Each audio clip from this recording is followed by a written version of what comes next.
जय श्री कृष्णा। मैं हूं एडवोकेट मंजू मेनारिया। आज हम पढ़ेंगे टोर्ट की जो अपनी सीरीज चल रही है उसका नेक्स्ट टॉपिक। आज का टॉपिक है अपना कठोर दायित्व का सिद्धांत या पूर्ण दायित्व का सिद्धांत। क्या है ये जो आपने इसमें जो क्वेश्चन आता है ना, जब एग्जाम हो रहे होते हैं तो जब क्वेश्चन आता है तो ये 2 से 3 तरीके से पूछा जाता है। कभी यह पूछा जाता है कठोर दायित्व का सिद्धांत क्या होता है, तो कभी यह पूछा जाता है पूर्ण दायित्व का सिद्धांत क्या होता है, और कभी यह पूछा जाता है रिलेंट बनाम फ्रैक्चर का मामला। तो ये 3 तरीके से ये क्वेश्चन आता है और तीनों तरीके से किसी भी तरीके से भी अगर आए तो अपना आंसर यही रहेगा। अब इसको अपन समझते हैं। सामान्य अथवा साधारण दायित्व मतलब अप्रत्यक्ष विधि में जो 2 प्रकार के दायित्व होते हैं। पहला दायित्व होता है सामान्य अथवा साधारण दायित्व, दूसरा दायित्व होता है कठोर अथवा पूर्ण दायित्व। सामान्य अथवा कठोर दायित्व में क्या होता है कि सामान्य दायित्व के अंतर्गत वादी को 2 बातों को साबित करना पड़ता है। सामान्य जो दायित्व होता है उसमें वादी को 2 बातें साबित करनी होती है। पहली बात होती है क्षति अथवा नुकसानी, मतलब किसी व्यक्ति के द्वारा उसको क्षति पहुंची हो या उसका नुकसान हुआ हो। और दूसरी बात यह साबित करनी होती है कि प्रतिवादी की उपेक्षा रही है, प्रतिवादी की गलती के कारण वादी को नुकसान अथवा क्षतिकारित हुई है।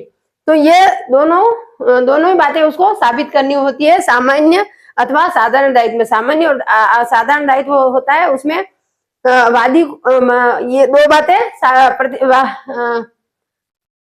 साबित करनी होती है। पहली बात होती है क्षति अथवा नुकसानी, और दूसरा होता है प्रतिवादी की उपेक्षा, मतलब वादी को ये दोनों बातें साबित करनी होती है।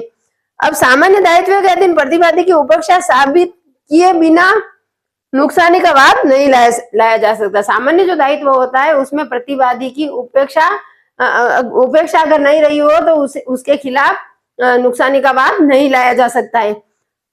लेकिन कई मामले ऐसे होते हैं जिसमें वादी की क्षति अथवा नुकसान तो कारित होता है, लेकिन उसमें प्रतिवादी की उपेक्षा को साबित किया जाना कठिन होता है। कई मामले ऐसे होते हैं जिसमें वादी का नुकसान भी होता है, क्षति भी होती है, पर उसमें उसकी प्रतिवादी की उपेक्षा को साबित किया जाना अत्यंत कठिन होता है। ऐसे मामले में प्रतिवादी अपने बचाव में आशय एवं उपेक्षा के अभाव का बचाव ले लेता है कि मेरा आशय सही था या मेरी उपेक्षा नहीं रही थी। ऐसे करके वह अपना बचाव ले लेता है। यही कठोर दायित्व के सिद्धांत का उद्भव हो जाता है। मतलब यही से कठोर दायित्व के सिद्धांत का उद्भव हो जाता है। मतलब यह से कठोर दायित्व का सिद्धांत शुरू हो जाता है। आशय एवं और इससे इस आशय और उपेक्षा इसमें निष्प्रभावी हो जाती है। कठोर दायित्व का सिद्धांत का मूल भाव यह है कि संकटापन्न, खतरनाक, जोखिम भरी वस्तुओं का व्यक्ति पर विशेष सावधानी बरतने का दायित्व अथवा भार होता है। जैसे आग, गैस, विस्फोटक पदार्थ, घातक आयुध, ऐसी संकटापन्न अथवा जोखिम भरी वस्तुओं का उपभोग करने वाले अधिभोगी विशेष सावधानी बरतनी होती है। कठोर दायित्व का सिद्धांत वस्तुओं में निहित खतरे अथवा जोखिम में निहित होता है।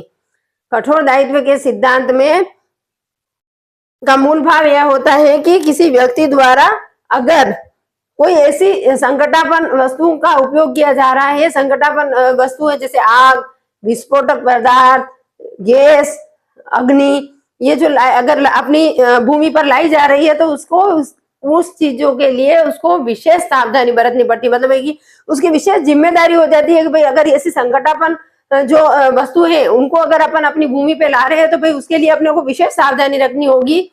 चाहे मतलब उसका पूर्वानुमान नहीं लगाया जा सकता है कि भाई ऐसा भी हो सकता है, फिर भी उसको विशेष सावधानी रखनी ही होगी। उसके लिए वही उसको ही दोषी मतलब उसकी ही जिम्मेदारी होगी कि उसके लिए उसको विशेष सावधानी रखनी है। उसका इसका एक कठोर दायित्व का एक जो केस है अपन उस केस के माध्यम से देखेंगे। वह केस है अपना रिलायंस बनाम फ्लेचर। इसमें क्या होता है कि फ्लेचर के कोयले की खाने होती है तथा रिलायंस जो होता है वो अपनी भूमि में एक वो जलाशय का कुंड जलाशय तैयार करवाता है। और वह जो रिलायंस जो होता है वह अनुभवी इंजीनियर द्वारा अपने जलाशय का निर्माण करवाता है। और उन्होंने जलाशय का निर्माण किया और उसमें जब पानी भरा तो उसमें जो वादी जो है जो फ्लेचर जो है, फ्लेचर के पास ही उसके कोयले की खाने थी और उसके अंदर से जब उसने कोयले के खानों का निर्माण किया तो उसमें कुछ सुरंगें बनी हुई थी।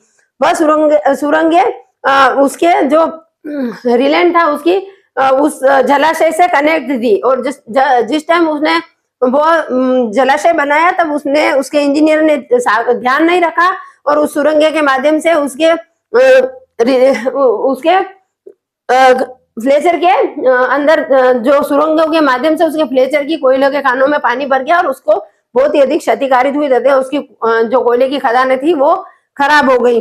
उससे उसने फ्लेचर ने रिलैंड पर केस दायर किया और उसने कहा कि भाई मुझे क्षतिपूर्ति दिलाई जाए, इसकी असावधानी की वजह से मेरी कोयले की खाने खराब हो गई और मेरे अंदर पानी आ गया। तो उसने जो रिलायंस था उसने यूं कहा कि भाई मैंने तो स्वतंत्र ठेकेदार द्वारा यानी कि इंजीनियर द्वारा मैंने ये जो जलाशय है उसका कुंड जो निर्माण करवाया है, तो इसमें इंजीनियर ने सावधानी नहीं बरती, इसमें मेरी क्या गलती है। मगर न्यायालय ने यह कहा कि अगर आप अपनी भूमि पर संकटापन्न वस्तु लाते हो या ऐसा कोई भी कार्य करते हो तो उसकी आपको विशेष सावधानी रखनी पड़ती है। उसके लिए उसको दोषी ठहराया तथा उसको क्षतिपूर्ति दिलाई। उसके बाद अपन इसकी जो आवश्यक शर्तें हैं वो देखेंगे।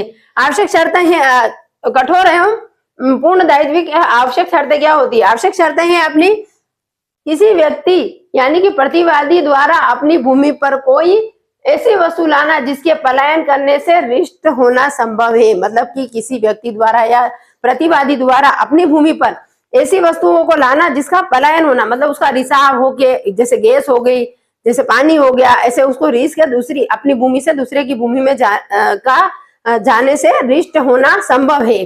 पहला तो ये हो गया अपना आवश्यक शर्तों में। दूसरी आवश्यक शर्त है किसी वस्तु का पलायन कर जाना, मतलब किसी वस्तु को एक स्थान से दूसरे स्थान पर पलायन कर जाना, मतलब उसको बह के चली जाना या हवा में फैल के चली जाना, जैसे गैस, जैसे अग्नि हो गई, गैस हो गई, पानी हो गया। अब ये तीसरा है अपना अपनी भूमि का अप्राकृतिक उपयोग किया जाना, मतलब किसी व्यक्ति द्वारा या प्रतिवादी द्वारा अपनी भूमि का प्राकृतिक रूप से उपयोग किया जाना। मतलब कि जैसे प्राकृतिक रूप से अपन उपयोग कैसे करते हैं, जैसे अपने खेत में अपन मतलब फसल बो रहे हैं या आप पशुपालन कर रहे हैं या अपन जैसे कि उस फार्म हाउस जैसे यूज कर रहे हैं, तो वो तो हुआ प्राकृतिक रूप से उपयोग किया जाना।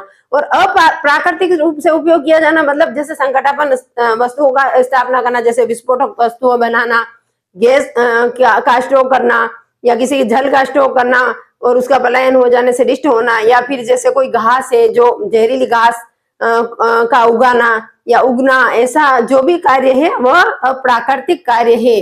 धन्यवाद। ऐसे ही और वीडियो के लिए हमारे साथ बने रहिए। जय श्री कृष्ण।